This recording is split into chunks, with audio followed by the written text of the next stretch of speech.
مشتریش مشرف به خانه خدا شد. چه افتخاری از این بالاتر. بهنود پسر فعال، شاد، باهوش، شیطنت‌های بامزه‌اش در هر جمعی باعث خنده همه می‌شد. روز کنکور جریان عجیبی برایش واقع شد که برای چند روز متحولش کرد. ایمانش را به قدرت خدا بیشتر کرد. همیشه بهنود صحبت از انرژی ها و نیروهای موجود در کائنات و جهان هستی میکرد که باعث تغییر میشد. پدر و مادر هوش و استعداد بهنود نازنین را از همان کودکی درک کردند. چند زمان که از نبوغت جز تیزهوشان و استعدادهای درخشان بودی، هیچ از خاطرم نمی رود که مسائل سخت و پیچیده ریاضی فیزیک رو در یک چشم برهم زدنی حل می کردیم. از آنجایی که برای تو دانشگاه یک هدف نبود، همیشه از یک جا نشستن و زیاد درس خواندن گریزان بودی.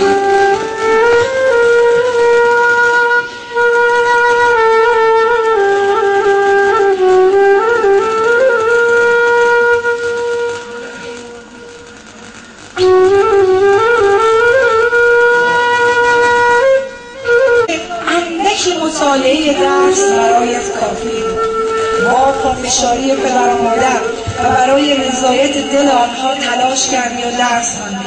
برای دانشگاه چه شریف چه علم و صنعت ملاک نبود، اما علاقه غافل تو به مهندسی مکانیک و شوق اشتیاقت به پیشرفت در این رشته بعد از موفقیتت در دانشگاه نوشیروانی بابل سبب شادمانی همه ما شد. بهنود جان، چقدر عجله داشتی که با تخصصی که از مهندسی مکانیک کسب می‌کنی رویاها و برنامه‌هایی رو که در ذهن داشتی پیاده کنی؟ هنوز ترمت شروع نشده بود که انتهای گرایشت برایت مهمترین بود. برای کسب تجربه‌های کاری چقدر مشتاق بودی. یک جا ماندن و تنها تحصیل راضیت نمی‌کرد.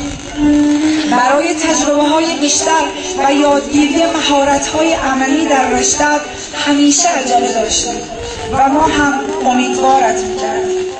علاوه بر همه اینها، بهنود ما به ورزش فوتبال و موسیقی علاقه زیادی داشت. استعدادش در موسیقی آنچنان بود که هر آهنگی را که دوست داشت با یک بار گوش دادن می‌ساخت. چقدر صدای دلنشین آوازت و نواختن زیبای گیتار، پیانو در بزم همنشینی‌های خانوادگی و در تنهایی‌ات در خانه به وجدمان می‌آورد. اشعار حافظ مولانا، به خصوص رباعیات حکیم عمر خیام جذبش می‌کرد. گاه و بیگاه در خلوت خودت برای ما روحانی می‌کردی و لذت می‌بردی. انگار اشعار خیام تو را به آن آرامشی که می‌خواستی می‌رساند. برق را میشد در چشمانت دید.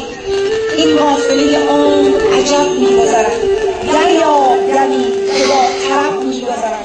سامی همه فردای حریفان چه خودی، بگذار پیاده را به شب می‌گذرد.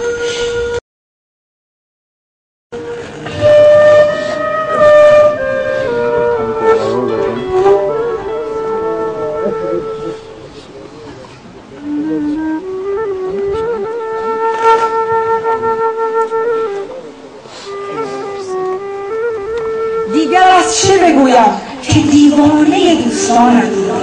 چقدر برایشان از وقت وجودت مایه می‌گذاشتی.